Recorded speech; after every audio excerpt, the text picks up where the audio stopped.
एक तरफ नोएना की विदाई का काउंटडाउन शुरू हो चुका है तो दूसरी तरफ चौल की गलियों में किस्मत ने एक ऐसा करिश्मा कर दिखाया जिसने सबको चौंका दिया।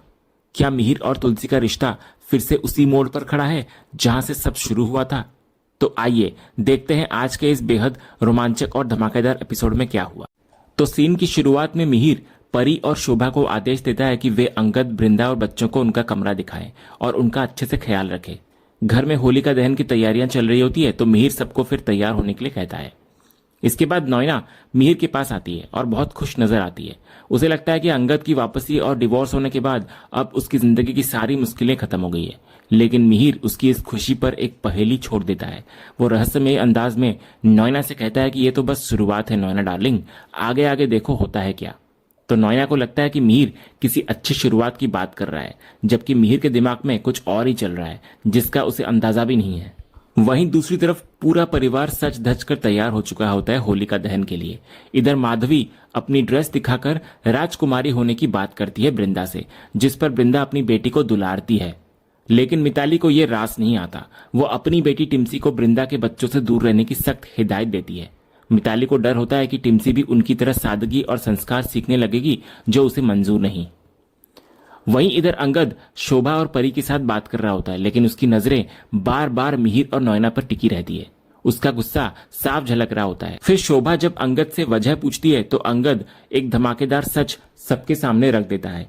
अंगद बताने लगता है कि उस रात मिहिर और नोएना के बीच कुछ नहीं हुआ था और ये सब नोएना का एक बहुत बड़ा झूठ था।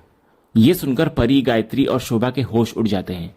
इधर शोभा गुस्से में नोएना से निपटने के लिए आगे बढ़ती है, लेकिन अंगद उसको रोक लेता है। वो बताने लगता है कि मिहिर ने सब कुछ खुद संभालने का वादा किया है, इसलिए उन्हें अपने जज्बात छुपाकर रखने होंगे ताकि नोएना को शक न हो।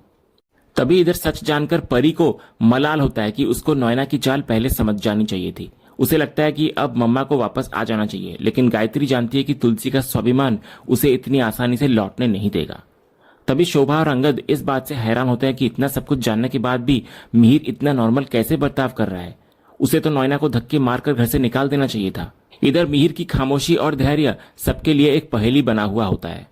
इसके बाद मिहिर होलिका दहन की शुरुआत करने के लिए घर की लक्ष्मी यानी अपनी बहू बृंदा को बुलाता है। तभी मिताली को देखकर जलन होती है कि उसे तो कभी इतना सम्मान नहीं मिला, लेकिन सुचित्रा उसको याद दिलाती है कि अगर मिलता भी तो वो इन रीति रिवाजों को मानती ही नहीं। इसके बाद बृंदा पूजा की थाल लेकर आती है, लेकिन वो मिहिर का मान बढ़ाती है। वो कहती है कि घर का मुखिया होने के नाते ये रस्म मिहिर को ही शुरू करनी चाहिए। इधर गायत्री भी बृंदा के संस्कारों की तारीफ करती है और उसे तुलसी की परछाई कहती है। तो इस पर मिहिर बृंदा के हाथों से थाल लेकर पूजा शुरू करता है, जिससे घर में बड़ों और छोटों के बीच का प्रेम और आदर साफ झलकता है। इसके बाद पूजा शुरू होती है और होलिका के सामने मिहिर पानी अर्पित करता है। एक तरफ शांति निकेतन में मिहिर पूजा कर रहा होता है तो दूसरी तरफ चौल में तुलसी भी होलिका दहन कर रही होती है। दोनों ही अग्नि के चारों ओर परिक्रमा करते हैं। मिहिर को पुराने दिनों की याद आती है जब वे साथ में पूजा किया करते थे। इधर तुलसी नारियल और बताशे चढ़ाकर ईश्वर से प्रार्थना करती है कि सबके जीवन से बुराइयों का अंत हो। वहीं शांति निकेतन में भी पूरा परिवार मिलकर परिक्रमा करता है और प्रसाद चढ़ाता हुआ नजर आता है। लेकिन होलिका दहन के धुएं से परेशान होकर नोएना थोड़ी दूर खड़ी हो जाती है तो मिहिर उसके पास आता है और उसको परिक्रमा करने के लिए कहता है, लेकिन साथ ही एक रहस्यमयी बात भी जोड़ देता है कि यह हमारी आखिरी परिक्रमा है। तो नोएना चौंक कर मिहिर को घूरने लगती है। तभी अंगद और शोभा समझ जाते हैं कि मिहिर का प्लान शुरू हो चुका है और वो नोएना को उसकी असलियत दिखाने वाला है। तो इधर जब नोएना आखिरी परिक्रमा का मतलब पूछती है तो मिहिर बड़ी चालाकी से बात को पलट देता है। वो कहता है कि सिंगल होने के तौर पर यह उसकी आखिरी परिक्रमा है, क्योंकि जल्द ही उनकी शादी होने वाली है। तो नोएना को यह बात सच लगती है, लेकिन पीछे खड़ा पूरा परिवार मिहिर के इस नाटक को देखकर हैरान होता हुआ नजर आता है।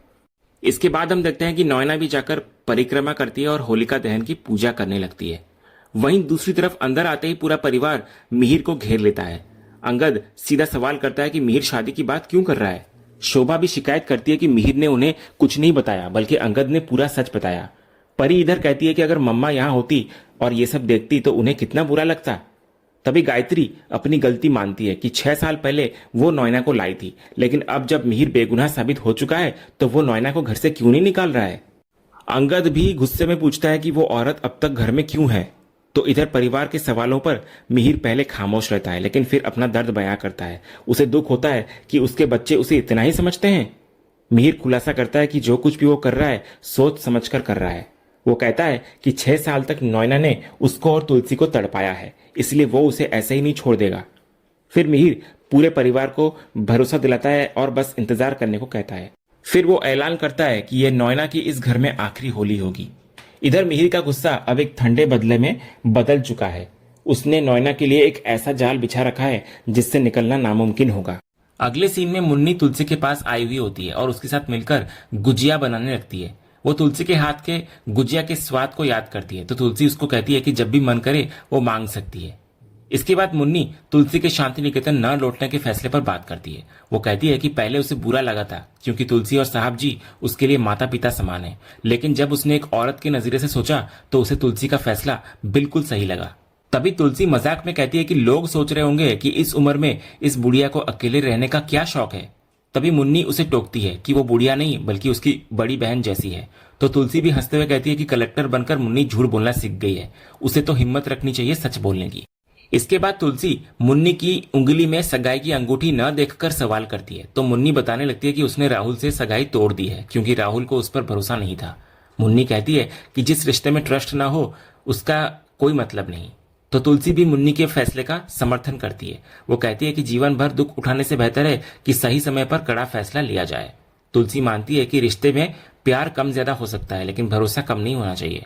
वो मुन्नी को फिर आशीर्वाद देती है कि उसे उसके मन का और अच्छा जीवन साथी जरूर मिलेगा। तभी इधर कृति होली खेलने के लिए दौड़कर आती है, लेकिन तुलसी उसे मना कर देती है कि वो होली नहीं खेलने वाली, बस दूर से देखेगी। तो मुन्नी समझदारी दिखाते हुए रंग की थाली से थोड़ा सा रंग लेकर तुलसी के माथे पर सिर्फ एक टीका लगाती है, जिसको तुलसी खुशी खुशी स्वीकार करती हुई नजर आती है। फिर तुलसी कृति को मुन्नी से सीखने की सलाह देती है। फिर जाते जाते मुन्नी को गुजिया देते हुए तुलसी उसे एक बहुत बड़ी सीख देती है कि जो बीत गया उसके लिए रोना नहीं चाहिए। फिर मुन्नी एक नई उम्मीद के साथ वहां से विदा लेती है। दूसरी तरफ शांति निकेतन में मिहिर अंगद से एक बड़ी एलईडी टीवी स्क्रीन लगवाता है और जब जगह सही लगती है तो उसे परफेक्ट कहता है। तभी नॉयना नीचे आती है और मिहिर उसे हैप्पी होली विश करता है। नॉयना स्क्रीन देखकर सवाल करती है तो मिहिर मुस्कुराते हुए कहता है कि यह उसके लिए सरप्राइज है क्योंकि उसकी आखिरी होली स्पेशल होनी चाहिए।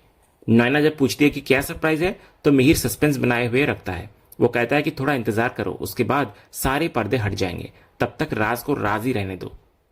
दूसरी तरफ बाहर गायत्री मिहिर को रंग लगाने की कोशिश करती है, लेकिन मिहिर उसको रोक लेता है। वो कहता है कि आज रंग का पहला हक किसी और का है और 6 साल बाद वो पहली होली उसी के साथ खेलेगा।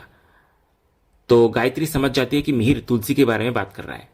इसके बाद मिहिर को हेमंत की याद आती है, जिसने उसे पहले ही नॉयना के बारे में आगाह किया था, लेकिन मिहिर समझ नहीं पाया था। तो गायत्री मिहिर को समझाती है कि अच्छे दिल वाले लोग अक्सर गलत लोगों पर भरोसा कर लेते हैं।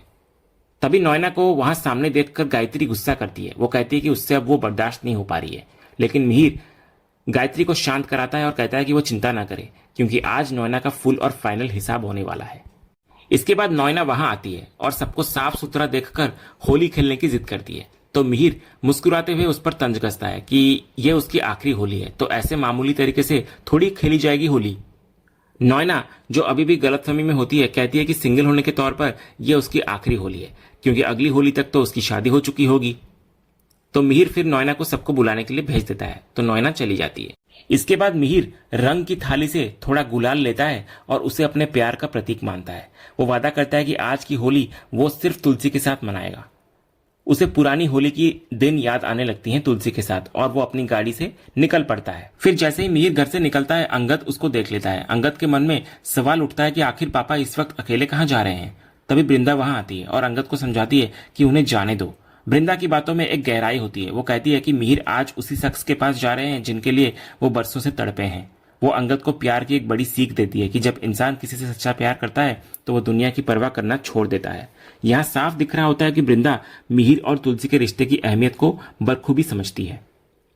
दूसरी तरफ कहानी पहुंचती है चौल में, जहां होली का जश्न पूरे जोरों शोरों पर होता है। ढोल नगाड़ों के बीच तुलसी रंगों के पास खड़ी होती है, लेकिन उसका मन कहीं और होता है। उसे अपनी और मिहिर की वो पहली मुलाकात याद आती है जब अनजाने में उन पर रंग गिर गया था। तभी अचानक तुलसी के ऊपर थोड़ा सा गुलाल आकर गिरता है तो तुलसी चिढ़ जाती है। उसे लगता है कि यह किसी की बदतमीजी है। वो गुस्से में जैसे ही पलटती है सामने मिहिर को खड़ा पाती है। तो मिहिर को देखते ही तुलसी का पारा चढ़ जाता है। वो उसको खरी खोटी सुनाने लग जाती है। तुलसी को लगता है कि मिहिर ये सब नाटक सिर्फ उसे परेशान करने के लिए कर रहा है। वो कहती है कि कभी अनजान बनकर फोन करना और अब ये रंगों का खेल, क्या इन सब बचकानी हरकतों से बिगड़े हुए रिश्ते सुधर जाएंगे? तुलसी का गुस्सा 7वें आसमान पर होता है, लेकिन तभी कृति बीच में आ जाती है। वो सच बताती है कि गुलाल मिहिर अंकल ने नहीं बल्कि उसने फेंका था। कृति की मासूमियत देखकर तुलसी का गुस्सा ठंडा पड़ जाता है। कृति न सिर्फ तुलसी को होली विश करती है बल्कि मिहिर से माफी भी मांगती है कि उसकी वजह से उसे डांट सुननी पड़ी। ये सीन काफी हल्का फुल्का और प्यारा होता है, जिसने माहौल के तनाव को थोड़ा कम कर दिया होता है। इसके बाद अब मिहिर और तुलसी अकेले होते हैं। तुलसी अपनी गलती के लिए मिहिर से माफी मांगती है और आने का कारण पूछती है, तो मिहिर बड़ी सादगी से कहता है कि वो यहाँ सिर्फ होली खेलने आया है। वो अपने हाथ का गुलाल दिखाकर कहता है कि ये उनकी पहली मुलाकात का प्रतीक है और वो 6 साल बाद फिर से उसी एहसास को जीना चाहता है। लेकिन तुलसी का घाव गहरा होता है। वो कहने लगती है कि यह गुलाल उसके लिए सिर्फ एक दर्दनाक अतीत की याद दिलाता है, जिसमें लौटने की उसकी कोई इच्छा नहीं है। तो इस पर मिहिर उसे यकीन दिलाने की कोशिश करता है कि अगर उसने तुलसी की जिंदगी से रंग छीने हैं तो वही उन्हें वापस भी भरेगा। पर तुलसी का तर्क अपनी जगह होता है। वो कहती है कि इस उम्र में और तलाक के इस मोड़ पर आकर अब उसे अपनी जिंदगी में किसी नए रंग की जरूरत नहीं है।